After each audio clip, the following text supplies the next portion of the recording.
Oi, gente! Tudo bem com vocês? Sejam bem-vindos a mais esse vídeo.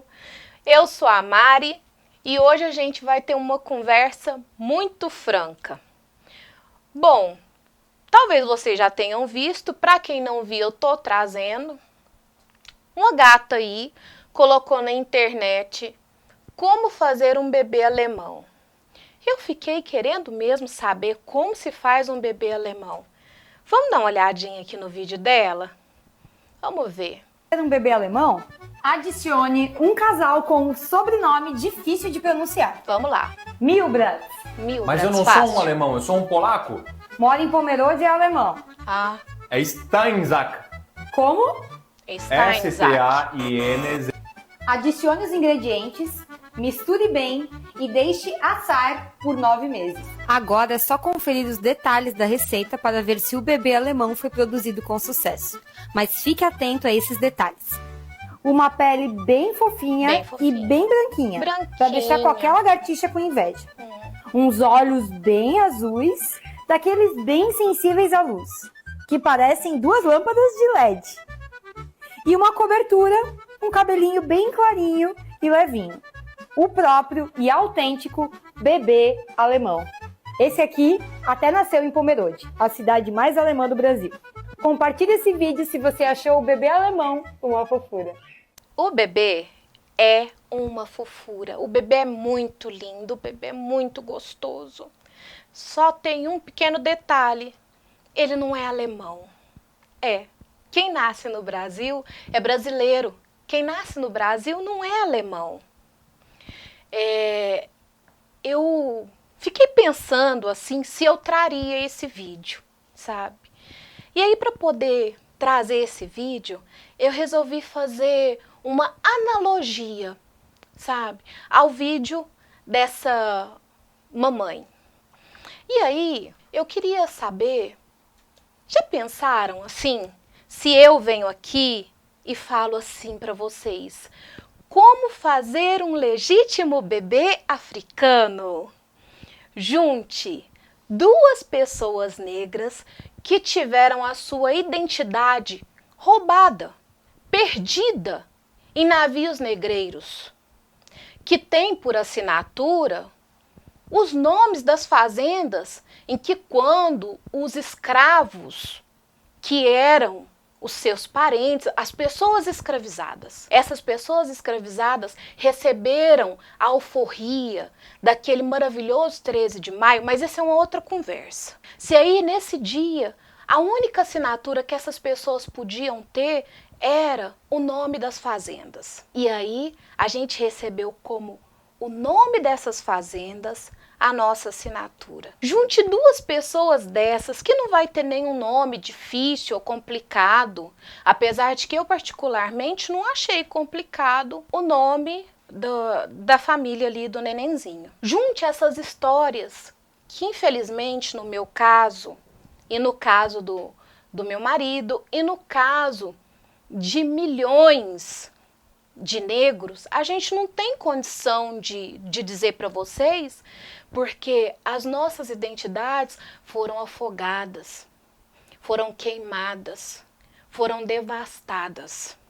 E se eu venho aqui e faço exatamente esse mesmo vídeo, não seria tão agradável, não seria tão bonitinho provavelmente. Tanta coisa me passou pela cabeça, mas assim, antes disso, as pessoas falaram, né, colocaram a respeito dessa questão de ela ter colocado que o bebezinho dela era um bebê alemão, por ser um bebezinho loirinho, de olhos azuis, de cabelo loirinho, de pele muito branquinha. E eu reforço, gente, é uma criança linda, linda, linda, linda. E que não é alemã, é uma criança de Pomerode. E essa mãe achou muito ruim, porque as pessoas estavam falando que o bebê dela não é um bebê alemão. Pois veja bem. E ela veio de público colocar a indignação dela. Eu quero assistir primeiro a indignação dela e a gente volta a gente sempre volta, né? Eu mirei na fofura e acertei na militância. Deixa eu contextualizar para vocês. Eu gravei um vídeo com meu bebê, dizendo como fazer um bebê alemão. Por quê? Porque aqui no Sul, nós temos o costume de chamar pessoas brancas, loiras, de olhos azuis, de alemão, indiferente de que etnia elas são descendentes. Além disso, a gente é sim descendente de europeu, descendente de alemão, descendente de polonês, descendente de italiano, e a gente mora sim na cidade mais alemã do Brasil, onde aqui a gente preserva muito a cultura alemã, inclusive a língua alemã é até ensinada nas escolas para as crianças. Só que virou uma chuva de discurso de ódio. Por que que as pessoas adoram levantar a bandeira que o Brasil é um país diverso, miscigenado, que realmente é, que a gente tem que valorizar várias culturas do nosso Brasil. Mas quando a gente levanta a mão e fala assim, olha como eu gosto da minha cultura, olha como é lindo o meu bebê branco de olho azul, a gente é chamado de racista, inclusive de... Por que que eu não posso ter orgulho da minha cor? A minha cor da pele é a cor da pele do meu pai. Esse pai que trabalhou tanto e ralou para dar uma vida digna para minha família. Que é a cor dos meus avós, que é a cor dos meus ancestrais, que lutaram tanto para construir essa região tão próspera como é o Vale Europeu, aqui no sul do Brasil.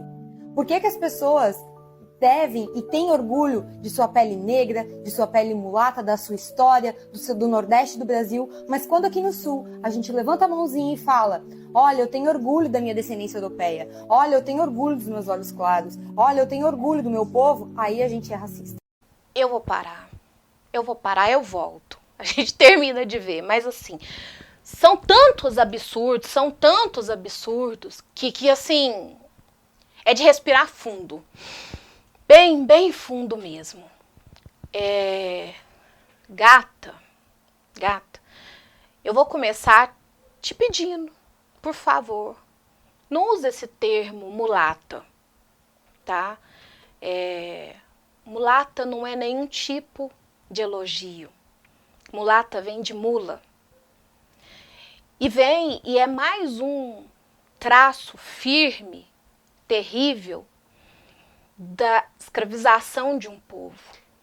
Quando a gente fala de orgulho, e a gente fala de orgulho negro, a gente está falando de um povo que veio para cá sequestrado. O teu pai branco veio para cá sequestrado. A tua mãe branca veio para cá acorrentada. Teve os dentes analisados para ver os seus ancestrais, o quão bom eles podiam ser para trabalhar em lavouras. É desse orgulho que a gente fala, é um orgulho de resistência. É um orgulho que a gente é obrigada a ter, porque ao contrário da Alemanha, no Brasil, não se trata tudo que aconteceu, todo esse processo de escravizamento de um povo como algo grave. E aí, eu tenho uma grande amiga, alguém que para mim é minha irmã. E essa minha irmã mora hoje na Alemanha. Eu tive a oportunidade de ir à Alemanha. Eu tive a oportunidade de conhecer a cidade de Speyer. E nessa viagem, pediram para a gente fazer uma feijoada. E aí nós fizemos uma feijoada e tudo, né? E daí, eu estava na mesa e perguntaram assim, o que você sabe sobre a Alemanha? E tal qual, muitas das vezes eles só sabem da gente sobre o Pelé, sobre jogadores de futebol e sobre essas coisas. Eu pensei se eu falaria o que eu sabia. O que eu sei, o que você sabe, o que todos nós sabemos.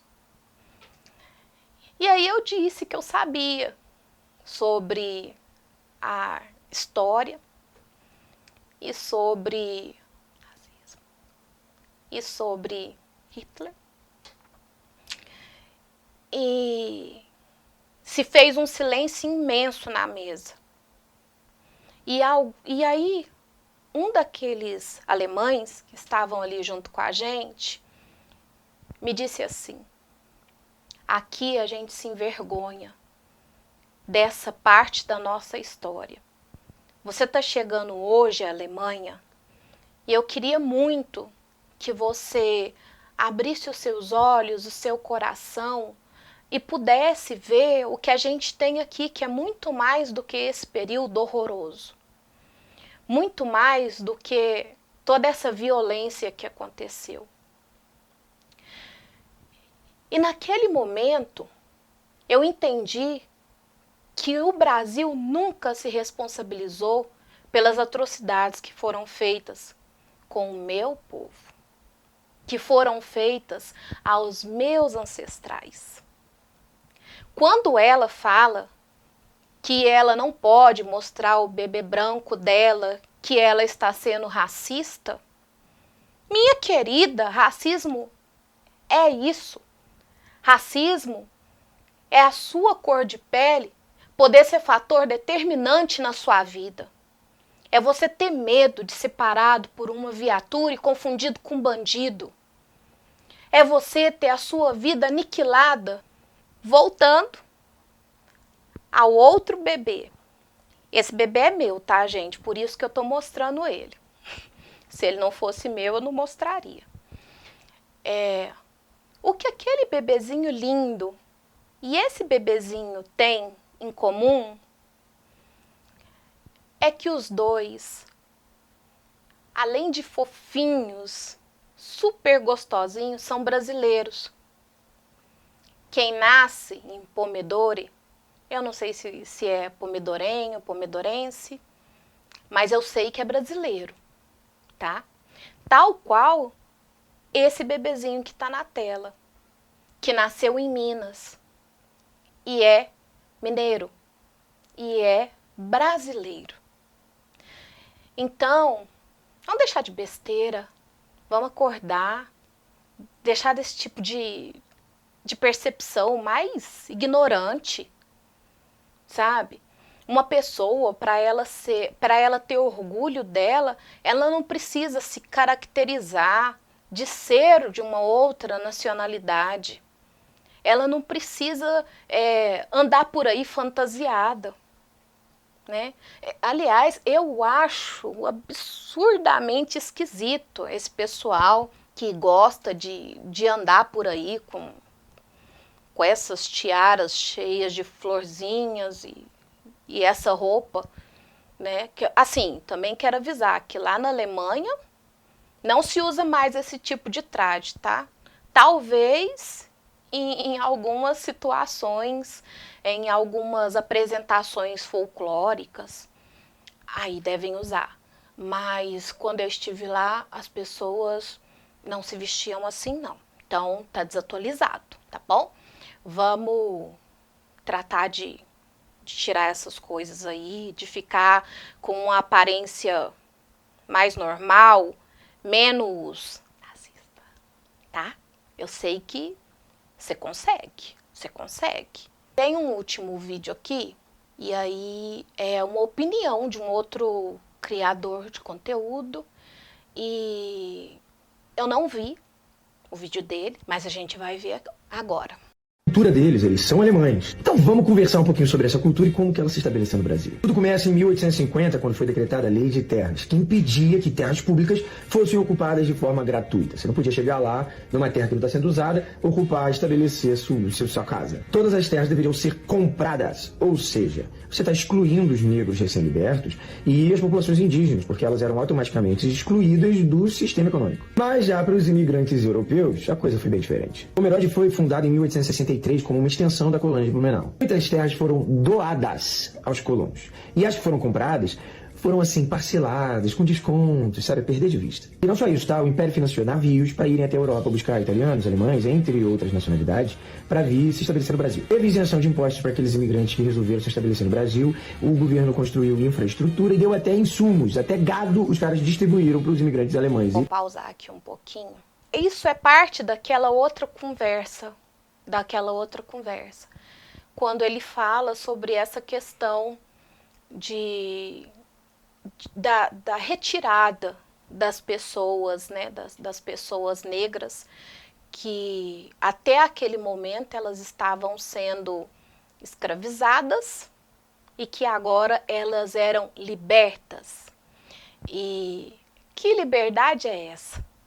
Uma liberdade em que você faz assim, pega uma pessoa que não tem roupa, que não tem documento, que não tem compreensão de mundo, porque ela estava ali presa o tempo inteiro, abre o portão e fala, vai. Mas não dê a ela condição de nada. Não dê a ela 1 milímetro de terra para que ela possa plantar.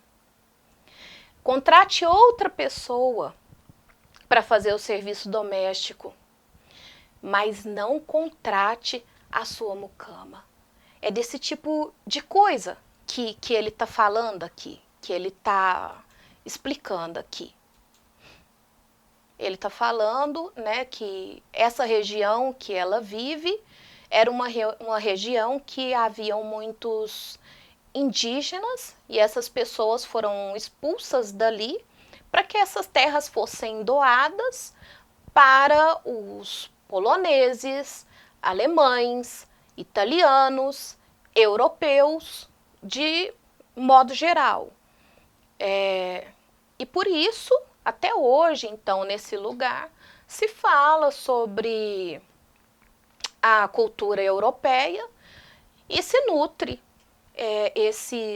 essa educação, né, um pouco mais voltada à questão da Europa, né, como o ensino de alemão, que foi algo que ela colocou. Então, gente, essa região em que ela vive tem uma grande influência, sim, tem uma grande influência, mas não é o único lugar do Brasil. A gente sabe que o sul do Brasil, de modo geral, toda essa região do sul, eles têm mais aflorado essa questão de terem sido, né, recebido uma maior influência da Europa.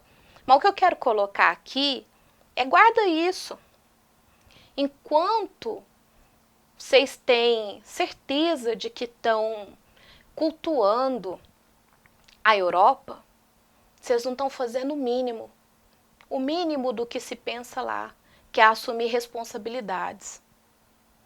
Então, seria bom vocês assumirem responsabilidade, começar a pensar, não só o pessoal do Sul, mas o Brasil como um todo, começar a pensar sobre esse processo de escravizamento de um povo, de um povo, e de que isso não é algo para se esquecer, é algo para se lembrar e se envergonhar, tal qual os alemães ensinaram naquele dia, sabe? A respeito do moço do bigodinho e de todo aquele período e de tudo aquilo que aconteceu. Hoje eu não consegui fazer um vídeo muito engraçado, muito divertido e tal, porque eu acho que às vezes tem coisas que a gente precisa de pensar, gente. Tem coisas que a gente de fato precisa se questionar. E aí, o vídeo hoje teve esse ar um pouco mais fechado. Mas assim, eu agradeço imensamente a todo mundo, a quem ficou até aqui. Quem ficou até aqui, coloca uma palavrinha aí nos comentários para eu saber que você ficou aqui comigo, tá bom? Pode colocar aí bebês, né, com uma forma de amor aos nossos bebês, independente se eles são loirinhos, se eles são branquinhos, se eles são negros, se eles são indígenas, são todos bebês brasileiros. E se inscreve nesse canal, curte, compartilha esse vídeo, tá?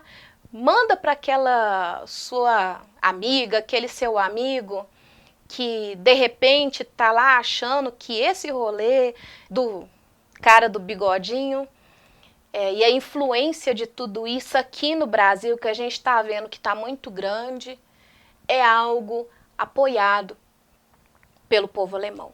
Não é, tá? Eu quero dizer que existe uma pequena parcela que sim, mas que a grande maioria Um grande beijo para você que ficou aqui comigo. Só posso te agradecer, tá certo? Se inscreve, por favor, por favor, por favorzinho. Fiquem todos com Deus. Até o nosso próximo vídeo. Tchau!